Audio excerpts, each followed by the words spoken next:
So now you will explore how this well situation of migraine is affected you, and we will be do this in different layers. We will start with your physical being. So you can take a little bit of time and ask yourself inside, how is this migraine affect me in my physical way of being? I have to say it's not easy to be friendly with the head. I wake up and immediately the migraine is there. Immediately I feel sick and I cannot even move. It's terrible. I'm stiff and stay in bed and I cannot bear any sound or light. I cannot do all the things that I would like to do. It's like being in prison. Yes, it's a really terrible situation. Being like in prison. Well, and you say it's difficult to stay in a friendly way with your body in this suffering. I understand. May I invite you just to try? Does it affect you when you can just be with yourself with all this suffering like you are sometimes with your child? So if you imagine having this attitude you have towards your child when is suffering, when you apply that attitude yourself, how does it affect to you? Oh, my child, that easy to feel tenderness and be very, yeah, tender this hair. But doing that for myself, Yes. I do understand that more difficult. Yes, but give yourself some time to try it, and just experience where there's some change when you try to be friendly with your physical being and the way you have to suffer. It moves me when I hear you saying it's true, it's Apple in the prison, acknowledging instead of ignoring. That makes so much difference. That was never done in my family. Mm-hmm. Not used to acknowledging your suffering. Mm-hmm. Yes. And it mean in your family it was very unusual. Yes. Mm-hmm. So there you learn to ignore in your suffering. Yeah. Mm-hmm. So with this issue of your family, we arrive at the social dimensions. So maybe you can say a little bit more about your experience in your family. How it that relates to your migraine in some way. Uh, how is that relate to your migraine in that way? You know, in my family, when I think about it across the generations, everyone had all now has migraine. And the only way we learned to cope this it was ignore and go to school, university, work. But first and foremost, know to talk about it. So you learned now to talk about it, and always high whatever was there. Yes. So this must be unusual for you now then to talk with me about your pain. Yes, it is. Mm-hmm.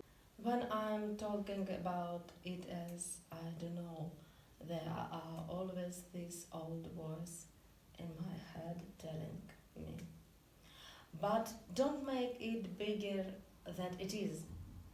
All people have something that they suffer from. Yes, of course, that's truth.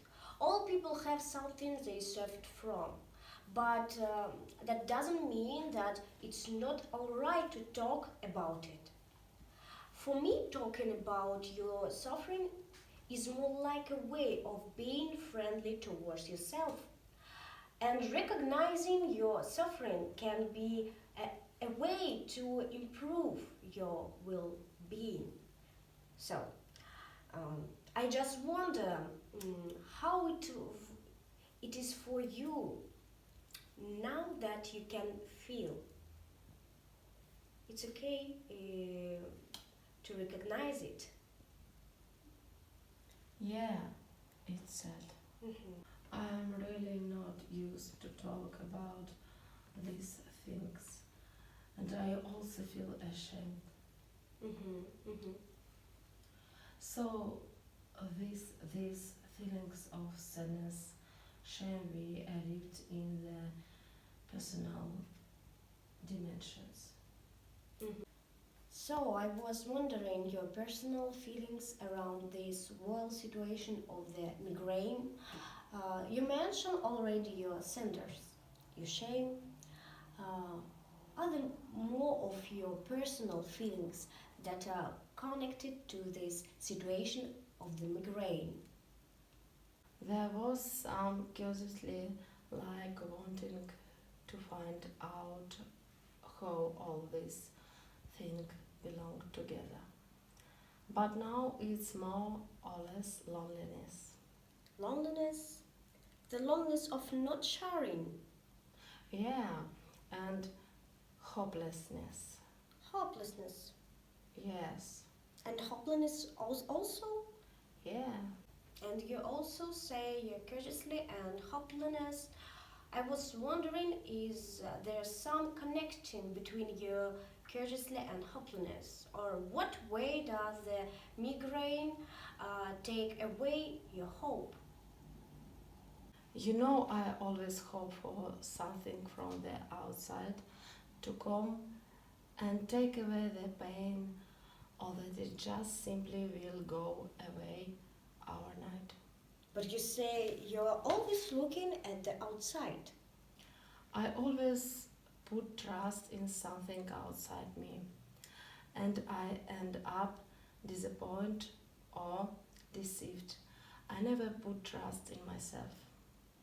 I wonder what could help you to really trust. My first idea is I don't know. I really don't know. Okay, okay. Then I think of nature. Nature? Yes, like trusting that this season in nature have our order. hmm So you experience an order in nature that is biggest than your life. Okay.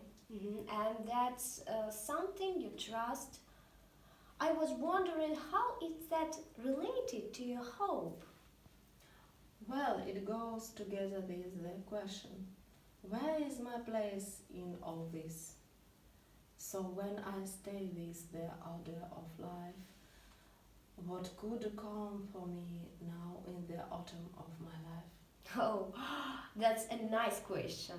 What could come for you now in the autumn of your life? Yeah, mm, as if that opens up some new perspective, or Yes. it's like a relief. Oh, it opens up a new approach to hope for me. Okay. Like confidence in nature and belong in the biggest order. So if you take now a little bit more time to feel how does that affect you when you just think of this order in nature, an order that's bigger than you. But the same time, you seem to be part of that order of nature. How does that affect you? It fills me up with peace. Peace? You can feel peace in that? Yes, That's an important spiritual emotion. So we arrived in the spiritual dimensions very naturally. Mm. Thank you for sharing and for opening up yourself to the new experience and giving yourself this new perspective. It's very different from where you start, and by being impressive. Yes, it was, it is. And thank you for this meeting. Oh, you're welcome.